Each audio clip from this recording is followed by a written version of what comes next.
সকলকে যেমন হায়াত দান করেন, এমন জীবন দান করেন যে জীবনে ইমান আছে, আমল আছে, আখলাক আছে। আল্লাহ পাক ইমান, আমল, আখলাক ওয়ালা জীবন আমাদেরকে দান করুন, সবাই বলি আমিন। মাইকের আওয়াজ অনেক দূরে যাচ্ছে, দুই কারণে দূর দূরান্ত মাইক লাগানো।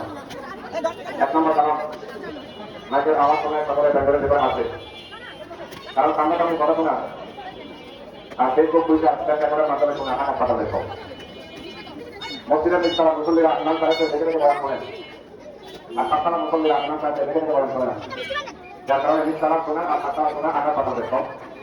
সঠিক মহলে মূল্যবান আলোচনা করলে নিজে যারা আছেন তারা বলেন মাশাআল্লাহ, আজকে যথেষ্ট সুন্দর কোরআনে আমলি আলোচনা হয়েছে আলহামদুলিল্লাহ। আর যারা সাতখানা থাকেন তারা কি বয়ান করবো, উল্টা বলে দুর্গা বলে দেওয়া যায়, এটা কি কবিদের করবো তাকে আপনাদের করবো, এটা আস্তে আস্তে বলবে, বাকি করে রাখি পারবে।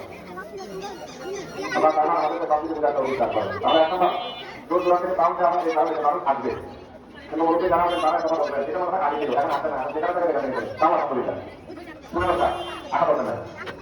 এই জন্য আমরা অনেক সব কথা আপনাদের করে থাকবে না, অনেক সময় দেখা যাচ্ছে সুতা নাই, কিন্তু সুতা আল্লাহ রাব্বুল আলামিন ঢাকা করে রেখেছে। সুবহানাল্লাহ। ক্ষমতান্তি মুক্তি যোদ্ধ মুক্তি ওয়াহিদ জামানের নাম এটাকে আমরা আপনাদের সামনে পেশ করবো। তো আমরা ধন্য এখানে যে আমাদের ছাত্ররা আমাদের চেয়ে অনেক অনেক অনেক করে বলো আলহামদুলিল্লাহ বলেন। আমাদের ছাত্ররা আমাদের কথা আমাদের ক্ষমতা শুধু তাদের বাহিরে খেদমাত করবে, তাদের খেদমাত দ্বারা আপনি নাও থাকতে পারেন, অনলাইন সিস্টেমে সরকার জারির আমল আল্লাহ তাআলা কবরে বলতে দেবেন। আমিন।